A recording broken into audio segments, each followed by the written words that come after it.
Assalamu alaikum wa rahmatullahi wa barakatuh.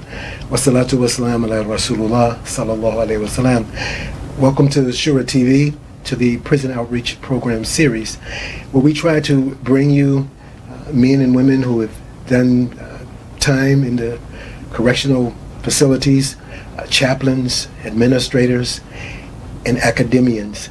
And today we have someone from the academic world, and we're just so grateful that she would take out her time to be with us, to share with us some of the things that she's working on, to let our community know that when something becomes so important that it is now being able to be collected and the data is brought together so that our story is narrated by our own community about the men and women experiencing incarceration in California and throughout this country. And so today we have a wonderful student with us. Ask her to introduce herself and give us a little bit about her background before we get into the project she's working on. Well, assalamu alaikum, and thank you so much for that warm introduction. I'm Khirad, although you can also call me Khirad, either one is fine. I'm a PhD student in Criminology, Law and Society at UC Irvine, and I broadly, we'll probably get into this more throughout our conversation, but I broadly study Islam and the carceral state. Very good. Now, this project that you are pursuing, what led you down this track? Yeah, so the project, specifically my dissertation, which is on Islam in the carceral state, and specifically people who convert to Islam within the prison system, the history of Islam, and organizing within the prison. I had kind of a funny, I think, trajectory towards this. My undergrad was in psychology at NYU, and I knew back then that I wanted to do something related to, my own community, but I also cared very deeply about, the prospect of potentially helping other people. And at NYU, I found myself gravitating towards a lot of labs and spaces where I did criminal justice work. So the first long-term experience I ever did was 2 years on a project for girls who were involved in the juvenile justice system. And in doing a lot of that work, I had to go down to courts very often, jails, juvenile correctional facilities, and the more I kind of found myself embedded within work surrounding the criminal justice system, the more I started to see the presence of Muslims in different aspects of those communities and how influential they were within these systems. So that kind of led me to the convergence of those two things, and it led me to where I am now, which is a program specifically on criminology, law, and society, but wanting to be very focused on the specific experiences of Muslims within this large and expansive system, and the historical impact that they've had, the experiences that they have today. Yeah, that was kind of a little bit of my trajectory. Have you been able to reach out to chaplains or formerly incarcerated persons, or what about persons still inside the prisons? Yeah, so all three. My initial field work began in Texas, which is where I was born and raised. So I started reaching out to chaplains there, and started speaking to chaplains, then started getting access into different facilities through those chaplains. And so I had very, very early on when I started studying this, and I wasn't quite sure what direction I was going to take, a chaplain who is now retired but was very wonderful. His name was Chaplain Madioun. He was a big part of my kind of journey into this topic, led me into a facility where during Ramadan I would break my fast with different people within the prison. And the conversations that I had with people then, especially in such a holy month of reflection and introspection, was the thing that solidified for me that this was what I wanted to study. And that was before I had even started my PhD program. So yeah, that was kind of my first foray into this. And then since then, I've started commencing my field work, and I've worked pretty extensively with chaplains across multiple states, people who are within prisons, also people who have been within prison for a very long time and then have been released and are now on the outside.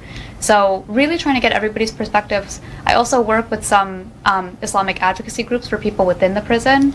And so, the kind of perspective of service providers, for people who do work that might not be completely aligned with the prison system, but is also coming from like an outsider's perspective. In your research and studies, have you found any symbolicism, anybody doing this before? Yeah, it's interesting. I mean, you know, we were kind of talking about this in our conversation beforehand, right? Where people write a lot about Islam broadly, and there's a little bit of literature that you can see on Islam within the prison in like a post 9/11 moment around fears that, you know, people are going to become radicalized within the prison. There's some state documents that exist at like a federal level and some FBI, CIA kind of work like that you can see, but academically there's very, very, very little. There's also a little bit, which we had also touched on, in the European context. So in international contexts, there's a little bit more on like Islam within the prison system, but there's so little examining Islam within the American prison system, especially coming from a perspective rooted in, you know, a deep understanding of Islamic history, Muslim communities. I can recommend a couple of, there is one new book that came out last year, which if you haven't read, Those Who Know Don't Say by Garrett Felber. That's kind of like an initial book that provides like a very brief history of the movement, but yeah, very little. Okay. There's very little. This is why, you know, I'm just so excited to know you and the work that you're doing that is so valuable to collecting. You know, my background is a history. I was a history major, and it's so significant that, you know, historical data is collected about this area, about this subject, so that for the generations to come, they will know the real story, you know, from research, from academia, not just what people just, you know, if rumored about. And so, you know, we're just so proud of you, and anything that we can do to support, you know, your efforts through contacts, we will be there, you know, for you in that vein. And are there any things that, you know, you would like to see the community be able to do more that from what you've witnessed? Yeah, I mean, there's so much. I think I would love for people to truly understand just what the experience of Islam in prison is. And like you said, to understand the history, not through anecdotes or kind of, you know, inferences about what's going on within the prison, but through a real, actual, deep understanding and engagement with the practices of Islam that have come out of the prison, to understand, you know, the history that dates back to the 60s and 70s and link it to the present moment so that we can understand things that are happening presently, you know, the struggles that our brothers and sisters in prisons face, as very deeply connected to the kinds of things that have happened historically in prisoner rights movements and prisoner organizing through an Islamic perspective, and how all of these things are linked to one another.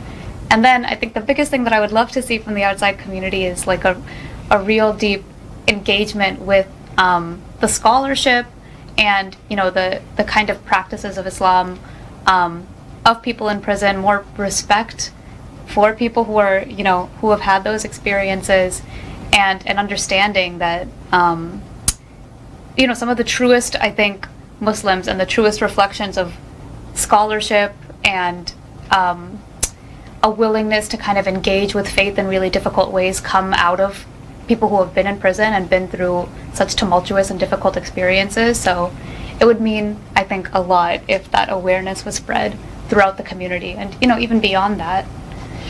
You know, you represent, you know, this young generation, and if you had a message for undergraduate students, you know, looking, you know, to go to grad school, you know, I know that I often like to talk about the opportunities that chaplaincy provides, right, you know, and it does provide a career.